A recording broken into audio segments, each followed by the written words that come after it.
નમસ્કાર ખેડૂત મિત્રો, જય કિસાન જય ભારત। ખેડૂત ભાઈઓ, આજે આપણે આજના આ એપિસોડમાં લસણના બજારોની ચર્ચા કરી રહ્યા છીએ। દેશના મુખ્ય બજારો જે કોઈ છે લસણના, આ બજારોની અંદર લસણના ભાવની સ્થિતિ કેવી રહી અને ખરીદદારો એટલે કે વેપારીઓ જે કાંઈ માલ ખરીદતા હોય એમનું વલણ કેવું રહ્યું, ખરીદવાનો ઉત્સાહ કેવો રહ્યો, કઈ ક્વોલિટીમાં એકંદર સારી માંગ મળી, આના આધારે મુખ્ય બજારો ચાલે અને મુખ્ય બજારોના આધારે આપણા ગુજરાતનું ગોંડલનું બજાર ચાલે। હવે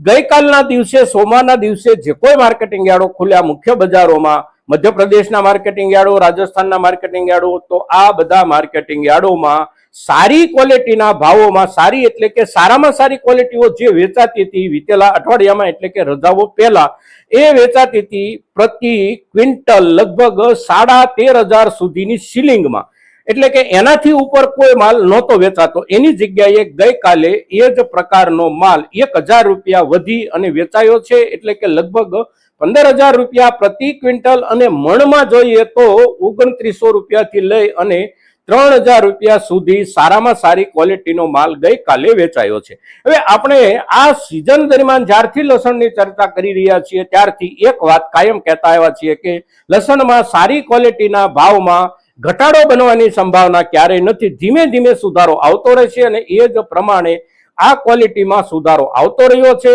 જ્યારે બહુ નીચું બજાર હતું ત્યારે જે ક્વોલિટી 8,000 રૂપિયા પ્રતિ ક્વિન્ટલ કે 9,000 રૂપિયા મહત્તમ પ્રતિ ક્વિન્ટલ વેચાતી હતી એ અત્યારે 3 મહિના પછી હવે 15,000 સુધી પહોંચી ગઈ છે અને એની સાથોસાથ પાછળના દરેક વર્ગોમાં વર્ગ પ્રમાણે ભાવોમાં સુધારો જોવા મળી રહ્યો છે। હવે જ્યારે ઊંચી ક્વોલિટી ખૂબ આગળ વધી જતી હોય છે ત્યારે બીજા ત્રીજા ક્રમના માલના ભાવમાં એકંદર ટકાવારીના હિસાબથી થોડો વિશેષ વધારો પણ ક્યારેક ક્યારેક બની જતો હોય છે, કારણ કે મોટા ભાગની બજારની એટલે કે વાપરનારાઓની જરૂરિયાત અને વાપરનારાઓની જરૂરિયાતમાં સૌથી વધારે જથ્થો જે જતો હોય છે એ વચગાળાના માલનો જતો હોય છે। બહુ નીચેનો માલ પણ એમાં ઓછો જાય અને બહુ ઉપરનો માલ પણ એમાં ઓછો જાય। જનરલી વપરાશ જે કાંઈ હોય એ મીડિયમ માલની હોય અને મીડિયમ માલના ભાવોમાં વિતેલા અઠવાડિયાના જે કાંઈ 4 દિવસ બજારો ચાલ્યા એ 4 દિવસ દરમિયાન અને ગઈકાલે પણ એકંદર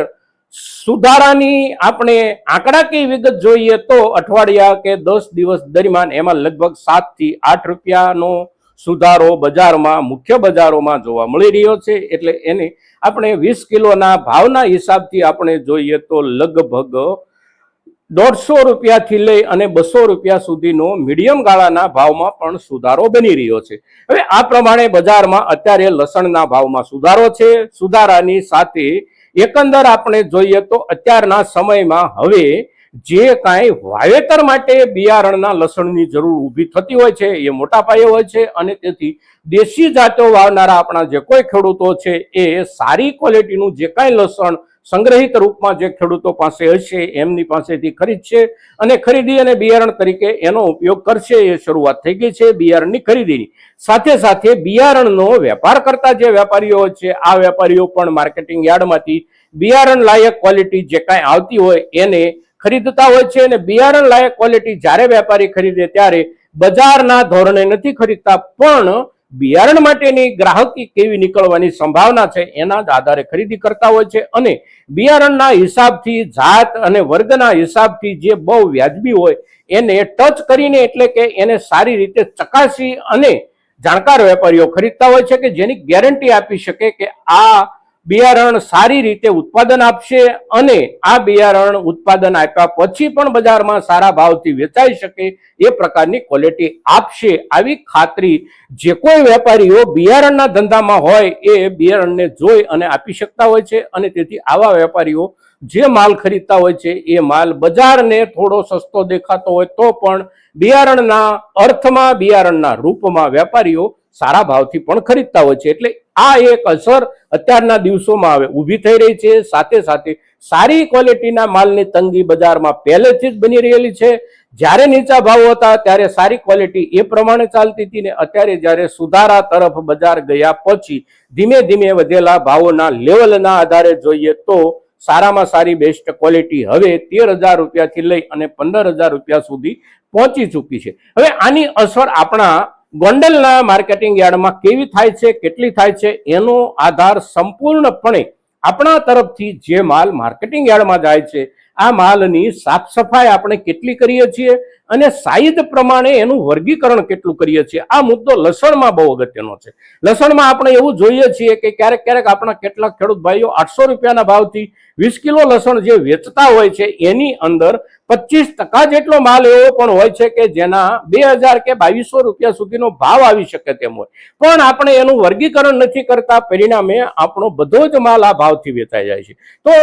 લસણ જેવા પાકમાં આ કાળજી રાખવી બહુ અઘરું નથી, કારણ કે સાઈઝ વાળો માલ હોય છે. આપણે એના ઉપર સામાન્ય રૂપમાં મજૂરી લગાડી અને એનું વર્ગીકરણ કરીએ તો બજારમાં ખૂબ મોટા ભાવના તફાવતની શક્યતાઓ બને છે અને એ તફાવતની શક્યતાઓના આધારે આપણે સળંગ વેચાણનો આંકડો જો કાઢીએ તો નીચેના જે કાંઈ માલના ભાગ એની અંદર પડતા હોય એનો ભાવ આપણને ઓછો મળે તો પણ સારી ક્વોલિટીનો અલગથી તારવેલો જે કોઈ માલ છે એ એકંદર સારા અને ઊંચા ભાવથી વેચાવાના કારણે સળંગ જે આપણી લાગત બનતી હોય છે એ ઘણી બધી ઊંચી બની જતી હોય છે. એટલે લસણ વેચવા માટે હવે પછીના સમયમાં પણ આપણો આ દરેક ખેડૂતોએ એક કાળજી રાખવાની છે, વર્ગીકરણ અવશ્ય કરવું લસણનું, સાથે સાથે થોડી એની સફાઈ કરવી, એની સાથે વધારાના જે કાંઈ પાંદડાઓ કે કચરું કાંઈ પણ સામાન્ય રૂપમાં જોડાયેલું હોય તો પણ એને દૂર કરી અને થોડી ક્વોલિટી સારી દેખાઈ શકે એવું રૂપ એને આપીને બજારમાં લઈ જઈએ તો પણ